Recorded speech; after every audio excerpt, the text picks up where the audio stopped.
Sir, magandang umaga po sa inyong lahat mga kababayan at nagbalik nga po kami dito sa Talaingod kung saan natin nakita yung tarpaulin na yan, no, na tarp ni Mylene. Okay? So, balikan natin yung pamilya nila Kuya Ivoy sa kanalang at saka ni Ate Jenjen. Ayun. So, nakita namin kanina, ito po yung mga abaka na hinabi nung nakaraang araw. Hinabi, anong tawag doon? Ginanyan. Kasi tawag ka ng birahon, galing. Hagot. Naghagot. Yan, naghagot nung abaka. Ito yun, oh. Yan.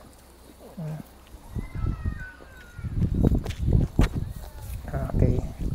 Nung nakaraan, 'di ba, nung napunta kami, ito yung ginagawa nung asawa niya, si Kuya Igoy, para maibenta nila ito sa lalong madaling panahon nga daw, para mayroon silang pambili nila ng pagkain kasi meron silang anak na nag-aaral at napakahirap para sa kanila ngayon dahil bago lang sila dito sa lugar na ito. At yung kahoy na nandiyan dyan, isa rin yun sa mga binebenta nila, pero hanggang ngayon ay hindi pa rin nga nabebenta kasi bihira lang naman yung bibili dadaan dito para mabenta yung kahoy.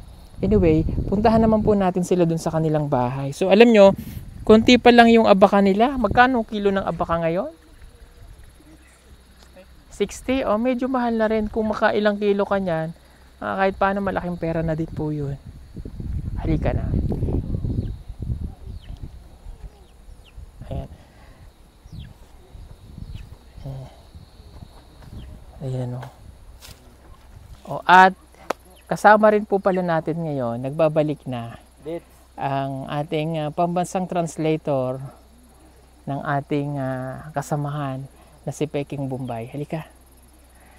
Ayan. Siya po ay namahinga ng ilang araw para po sa kanyang mga pinagkakaabalahan. Welcome back. Welcome back sa ating Go Sister Go. Okay. Ano pa lang ginawa mo? Bakit ngayon ka lang nakabalik?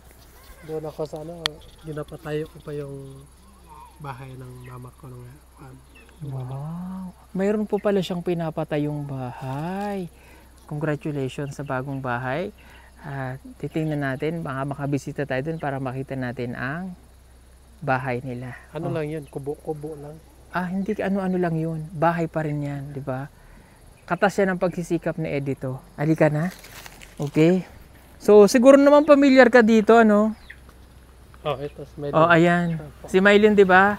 Nagtataka ka rin ba kung bakit napunta ito dito? Kasi malayo Malayo na yung lugar namin doon sa Malabog. Pero bakit naabot to si Mylene dito? Kita niyo na, isa po siya na magpapatunay na ang lugar na ito ay kumbaga napakalayo. Parang ganito po yun, Baguio at saka Maynila. Di ba? Ganon siya kalayo, parang ganon. Pero inyo nakarating nga dito ang tarpaulin na ito. At napanood na po ni Mylene, nagulat siya, bakit nga daw napakalayo ng pinuntahan ng kanyang tarpaulin. At yun naman nga daw, ibinigay naman niya para po dito sa pinsan niya. At pinsan niya na lang din itong nakitang mga ito. Pinsan ko po. Oo nga, na-vlog ni Daddy Paul na. Opo. Paano nga napunta yung tarpaulin mo dun? Hindi ko po alam sabihin ni Mama, sabi niya, kunin daw niya kasi para may daw, bas naman. Ibinigay ni Mama mo? Apa. Na ang layo, ano? Ang layo eh. Ang layo ng pinagpuntahan, mga ilang kilometro din. Ilang miles mula sa... Ang layo ng pinagpuntahan, no?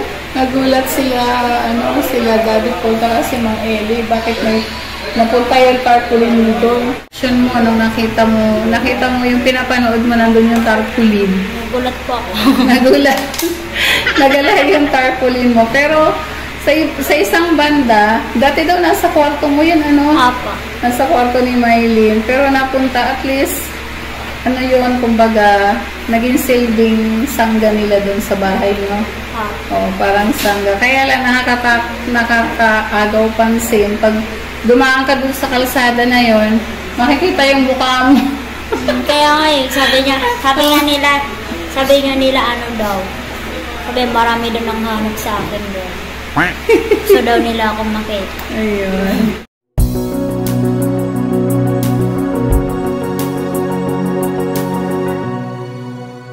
kasama natin si Edito para po sa pagta-translate kasi medyo sila ay hindi gaanong, yung lalaki po si Kuya Eboy nakakapag Bisaya, pero si ate ay hindi masyado, para at least meron ulit tayong translator, Google Translator. Sige, ayo, ayan, kami ay makikituloy ha.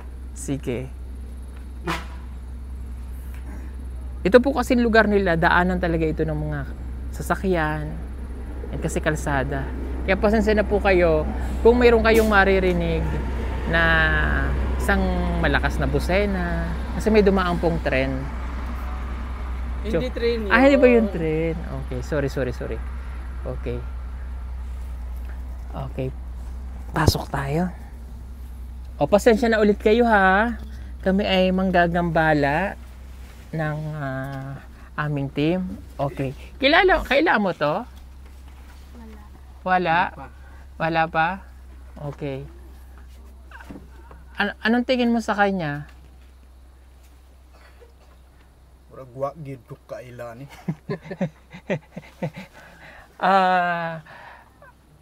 Ano itsura niya? Foreigner? Sa akong pagtanawan murag mga lumad gyapon. Lumad. Okay. Okay, lumad siya. Sige nga, mag-istorya kayo. Kumain, kasabot siya. Lumad na salita. Migdumak kaya kahit. At least maintindihan po tayo. Okay, kamusta kayo? Kamusta naman ha? Okay raman. Salamat jud sa panalangin ba nga among nadawat sa gabi nga adlaw. Kay kami gyud pinaka lisod gyud ang among kinabuhi dire. Kung wala mi mahimo wa gyud. Salamat gyud. Bisaya yun eh. No? Ngayon baka mahirapan sa dito. Itagalog mo naman ngayon. Sabi niya ay maraming salamat daw sa pagpunta niyo yung nakaraan nga araw dito. So kapag wala daw kayo dito ay nung time na yun nga wala silang pagkain. So wala talaga silang magagawa. Ayun. Okay. So sakto nga kasi nung nakarating kami dito ay wala talagang pagkain pa sila. Nakabili ba kayo ng bigas? Okay, nakabili. Okay. Nakapag-save kayo ng pera? Okay, mabuti. Kaya kami nagbalik dito kasi nga, di ba mayroon kang 2 anak nag-aaral? Nasa school siya ngayon? Anong grade na yon? Preschool pa siya. Grade school pa siya. Okay. Sige. Meron kaming dala-dala na maibibigay para sa inyo. Okay, pero bago yon, nakita ni Miley, napanood niya yung tarpaulin niya nakarating dito. So, natutuwa naman siya at kahit siya nga nagulat na napakalayo lang naabot ng tarpaulin. So, ang mensahe niya ay mag-iingat daw kayo dito. Ha? At mabuti daw at nakita niya ulit kayo dahil kamag-anak, magpipinsan. Medyo kahawig naman sila hindi sila Angelo, sila Mangelo. Yung mga iba niyang kapatid kasi yung hugis ng mukha nila, medyo magkakamukha sila. Okay. Paul, palihog kong bigas at saka itong kuan. Pili kayo doon ng mga sanina na pwede at saka grocery. Oo. Yan, meron daw kasi siyang, kuha nyo doon, may tsinelas doon para maibigay natin dito sa kanila. Tanong ko lang, itong bahay na ito, nasabi nyo last time, ay nakitira lang kayo dito?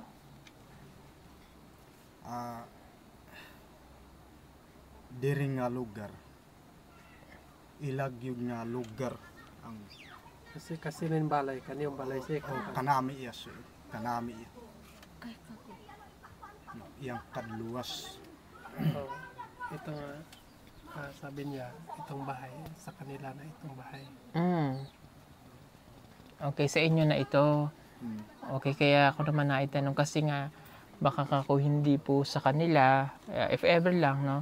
para at least maayos yung bahay ninyo at hindi ganito, baka naman masira ulit, mapaalis sila. So dito talaga kayo. Sa ano niya sa ini. Antay riyat siya ini. Uyak. So iniyak ka mo. Maringod Tano no kay yes. Tano. Kasi ini raman nakapangasawar. So itong lupa pala sir, sa kanya to lupa. Sa kanila to dito sa inyo. Area. Okay, mabuti. Hala, ninangat-ngat ng bata. Baka maano ha. Huwag bunso.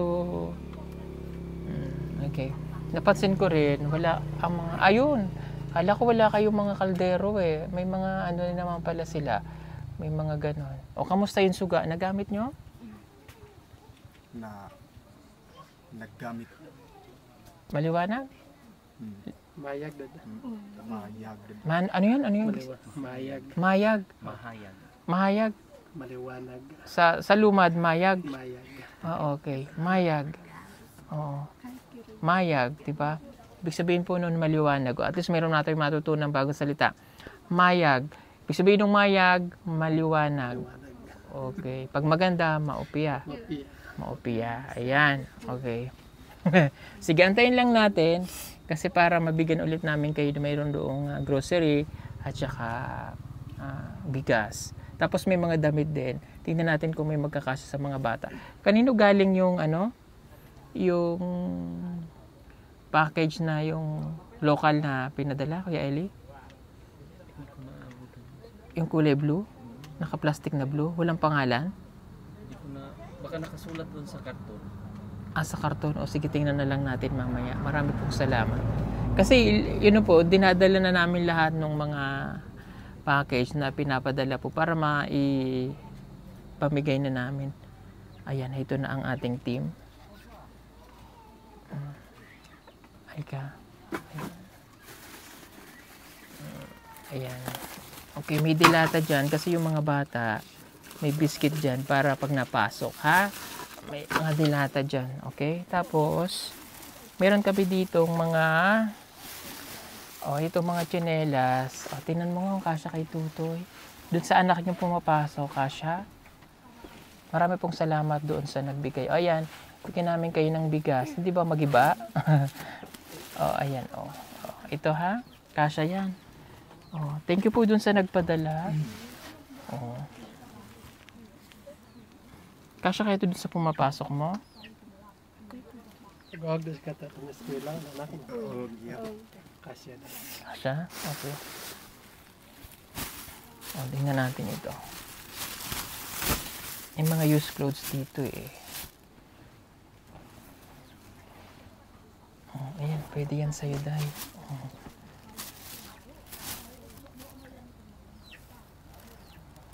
Kay Nanay Lorna. Yan, bigay mo doon. Patry mo yung kay Nanay Lorna. Gusto mo to? Magsusuot ka ba ng mga ganito? Ha? Okay sa'yo?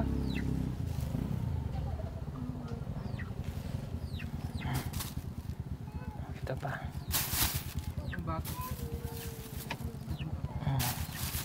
Ayan, magaganda ito damit. Para po magamit ni ate. Ayan. Okay naman pala eh.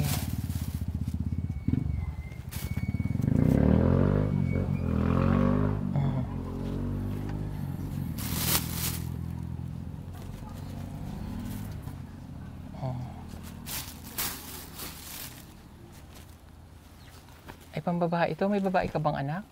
Kasya sa kanya? Ha? Ano? Malaki na. Malaki na. O sige. Doon natin sa maliit ibigay yan.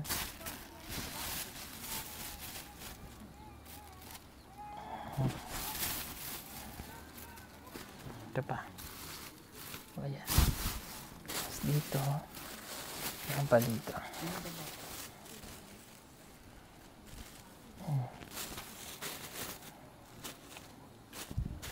Ito. Kasya no?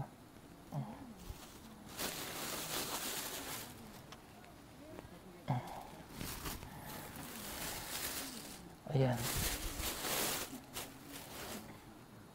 Ito pa. Ayan, Magkakasya yan. Oh, ayan para kay kuya. Para may damit sila.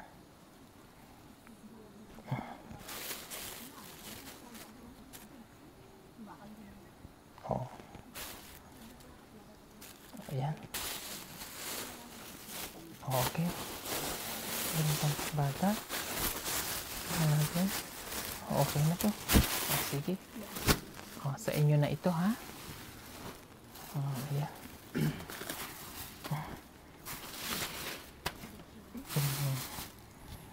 Oh. Oh, yan. Sana magamit nyo ito, ha? O para sa inyo, para karagdagang damit. Yung mga gamit po nila, nakalagay lang sa mga ganito, nakakasabit. Nababasa kayo ng ulan? Ay, no, buta. Kung uran kay uranan ko. Uranan. Mababasa daw sila kapag umuulan. Kasi trapal lang Tapos mga lumang yero. Anong yun ang kuya? Yung mga abaka hindi pa mabebenta? Kung yung pagkaway, anot niya. Ko pad so makamos pad da. Timura. Hindi pa daw mabenta kasi hindi pa na Tuyo. dagdagan pa rin. Dadagdagan mo pa yung abaka. Okay. At least mayroon po siyang, kahit paano may kabuhayan. Ibig sabihin natin, hindi naman yung umaasa lang sa, yung bang mag-aantay lang. At least kumikita, nag-ahanap buhay si kuya. Kaya lang, talagang mahirap sa katulad po nila na nandito lang din sa bundok. Yun lang yung alternative na paraan nila para kumita. Tsaka mahirap, hindi naman nakapag-aral si kuya, Okay, sana wag nyo nang dagdagan. Buntis ka ba? Kapuras ka? Hindi na. Hindi, wag nyo munang dagdagan, ha? Tama na muna ang 3. Sulti mo daw sa kanya. Kasi kaniyo ko nagtimuhan ka anak niya. Tama, August ka sa 3. So sa inimang gud pigi po inungkod to kakot tay tato kunog ana. Okay na daw, hindi na daw siya mga anak. Ayun, tama yun para maka raos ba? Kasi pagka madaming anak, talagang mahirap, may nag-aaral pa naman. Okay, dito ba may nagagabas ng kahoy? Dog, panggabas ka. Pati do. Panggagas ka. Meron daw. Mayroon? I mean, sila yung maghahanap ng kahoy para sa kanila. Kandan ka ganap na. Kandan ka paitot kayo. Kanan di pa matad kayo. Tapiak buyo, tapiak bolpit kayo. Tagjis. Tagbanti. Tanaan da ka wa upad na is. Ako na anak ko. Padensa.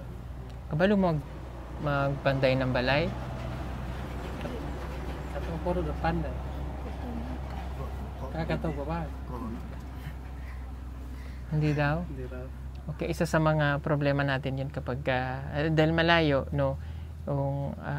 yung mga magpapanday po ng bahay. Pero titingnan natin para at least matulungan po natin sila na yung bahay ba nila dito ay maayos man lang, mabagyan ng bagong scene or amakan o yung pwede nilang paayos yung kanilang bahay kasi pangit sa paningin ko talaga, ayoko nga magkikita ng mga ganito ng bahay. But anyway, napapakinabangan pa po naman nila ito at nakakatira pa sila. Pero for the meantime, ganun muna. Okay? Hahanapan po namin ng paraan. At sana po ay napasaya natin sila sa konting na ibigay nating tulong. Magtitingko lang ulit ako sa PB Team Solar para sa pabigas at saka sa mga grocery. Yan. Again, kung gusto nyo pong mag-order ng solar, ay mag-PM lang po kayo sa PB Team Solar. At salamat po kay Edito sa ating translator for today's vlog na nakarating po ulit siya rito para matulungan niya kami sa mga ginagawa po natin. Mag-iingat kayo ha. Masaya kami na nakabalik. At tulad ng pangako ko, sabi ko babalik ako, magdadala ako nito. Ayan, ha? Okay?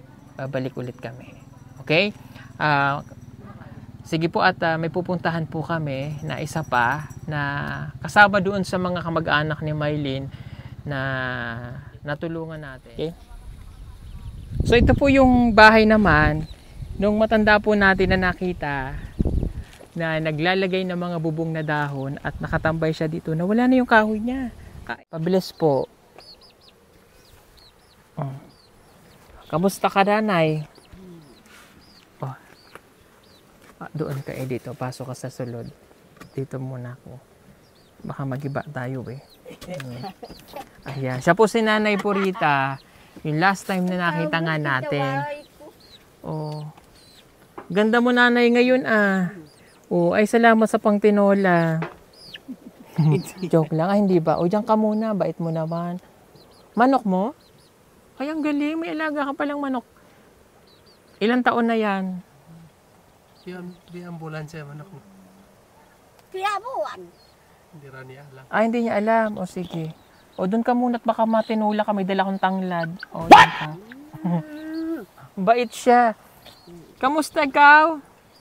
Kumusta ka? Kumusta ka? Kung ano ka? Ayaw at doon ang kaangko. Ano daw? Okay na daw kay meron na siyang kinakain. Ayun. Meron ka na pong kinain. O kasi...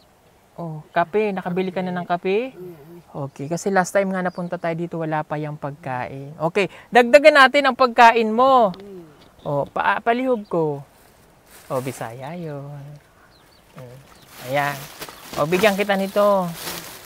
Dinalang kita ng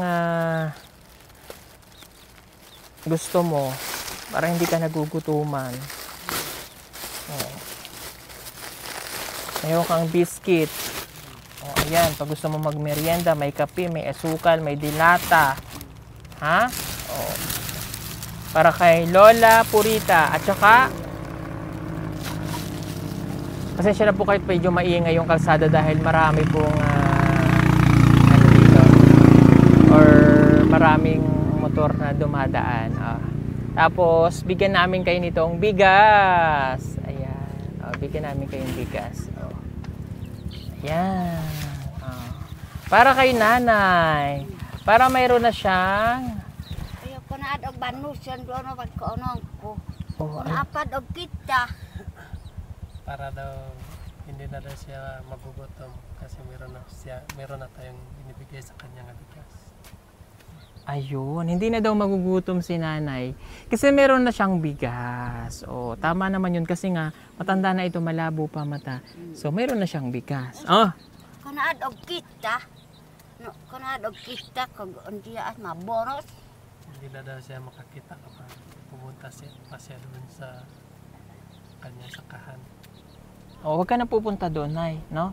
Okay, bro nyo, itong nga kahoy niya hindi pa rin nabibenta. O, andyan pa rin, no? O, sige, nay, hindi na kami magtatagal. Thank you. At sana'y maging masaya ka. Happy lang, ha? Salamat kayo, matabangan ko ni Mura. Huwag ka nang umiyak, nay. Okay lang, okay lang. Anak, parad kaya ko itong tarabaho parad. Kaya na andas baroy. Ipit paano kahit ko sadag kita awag ka maawang. May mabonos ko na adog kita. Andaw? Wala na daw siyang kaya maghanap buhay. Lagi na lang siya dito sa bahay. Doon sa kalasada. Okay na po. Sige po. Na, may supply ka na ng bigas, ha? Sige. At may pupuntahan pa po kami. Ingat ka na, ya. Bye-bye po. Ako, sorry. Ay, kare. Nasa'y ko awag ako. Sige po mga kababayan. Marami pong salamat. God bless po sa inyo. At don't forget to like and share at subscribe po ng aming video at ng aming vlog. Hanggang sa muli po. Ako po ulit si Pugong Biyahero. Kasama po ang buong PB team dito sa Talaingot. God bless everyone.